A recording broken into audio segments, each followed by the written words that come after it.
Good afternoon, Mr. Vice Mayor, Madam Manager, and Council. Steve Pitts for the record on behalf of the Reno Police Department. I'm here today to thank several RPD personnel and citizens of our community for their actions in the Walmart shooting case that occurred on October 29th of this year. Before I begin comments related to the awards issued today, I want to publicly thank Chief Mike Hernandez and his personnel from the Reno Fire Department, every law enforcement agency in the region, RIMSA, and the local media for their incredible support provided during the incident itself. Without their support, the outcome may have been different.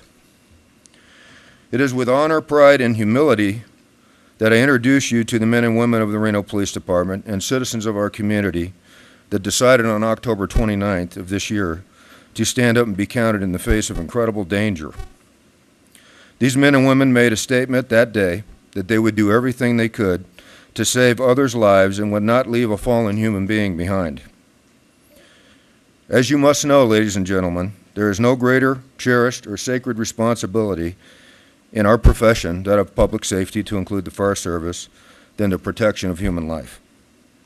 For those that we serve, I want to make it abundantly clear that the men and women of the Reno Police Department take that responsibility seriously and embrace our decisions and duties to place ourselves in harm's way to protect those we serve and sustain the freedoms and liberties that every citizen deserves. The deeds we'll speak of today are really an unwritten code, which embrace the highest moral laws and will stand the test of any ethics or philosophies written in the history of mankind.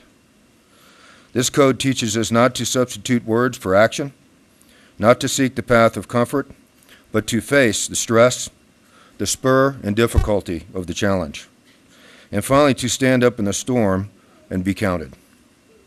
Today we honor the service of those that made a difference on October 29th, but we should also reflect on those previously who have made similar decisions, but much more serious sacrifices.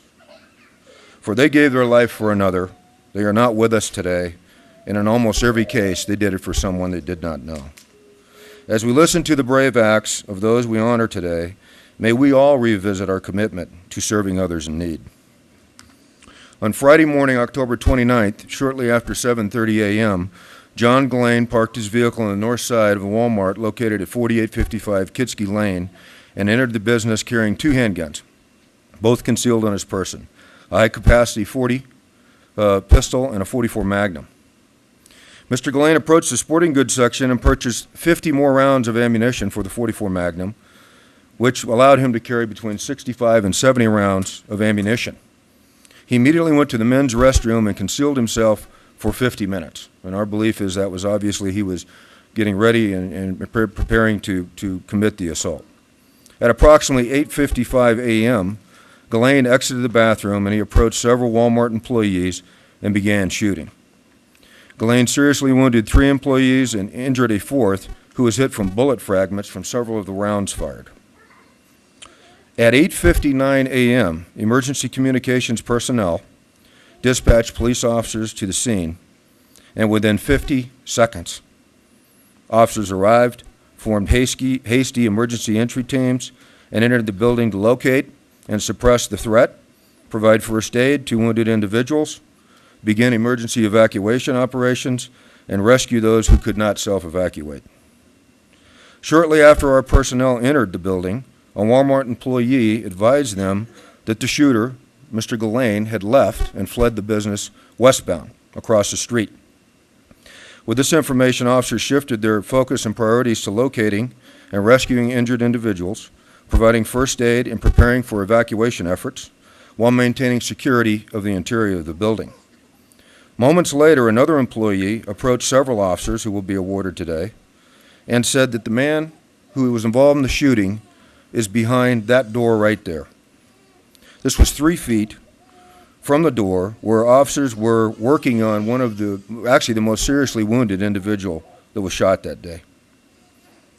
The employee heard that Gillane was right there. Basically, he was on top of them, and he begged the officers not to leave him.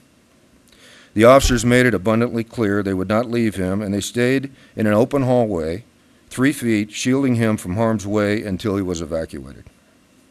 Following evacuations, tactical operations were underway in an attempt to peacefully resolve this incident without further bloodshed.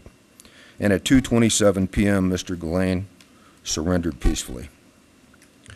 For the record, what I'll do to kind of facilitate this is we're going to name the officers and the civilians, briefly read some citations. They'll stand, and we'll do the formal issuing of citations and awards outside, if that's okay with you.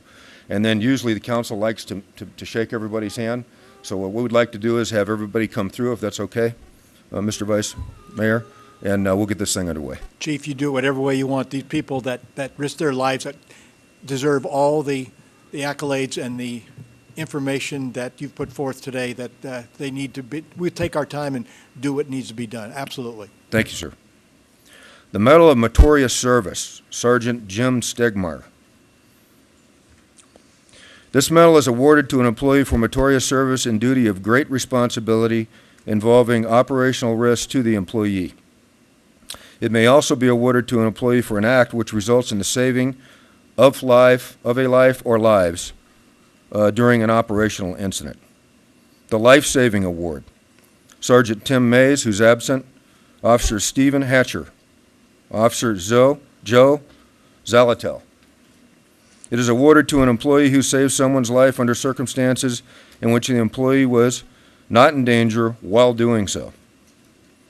The Chief's Certificate of Commendation, Lieutenant Shannon Weeking, Officer Pat O'Brien, Officer Michael Morris, Citizen April Carr, Citizen Maria Gonzalez, Citizen David Reyes, Citizen Rose Albia, Citizen Coranzo Hand, and Citizen Sonia Balls. This is awarded to an employee or a citizen under any of the following circumstances: an employee of any rank for superior performance during the course of their duties that are operational in nature. Two citizens whose actions exemplify excellence in performance of civic responsibilities, showing unselfish devotion to fellow human beings in our community. The Chief's Memorandum, Lieutenant Amy Newman, Sergeant Wes Myers, Sergeant David McCauley, Sergeant Marcia Lopez, she's absent today, Sergeant Chuck Lovett, Officer Jay Hawkins, Officer Barbara Armitage, Officer Tom Uturbide, Officer Matthew Peterson, Officer Derek Cecil, Officer Colleen Guilford, Officer Brian McQuaddy, Officer Carlos Valles, Officer Gerald Follett, Officer Brad Davidson, Officer Aaron Flickinger, Reserve Officer Carlos Barajas, Public Safety Dispatcher Carrie Erie and Jamie Phillips. This award is issued to an employee or citizen whose actions are outstanding in police work and have brought credit to the Reno Police Department and the City of Reno. Honorable Vice Mayor and Council, please join me in thanking these police officers and citizens who stood together on October 29th and said, "Not today, not in this community."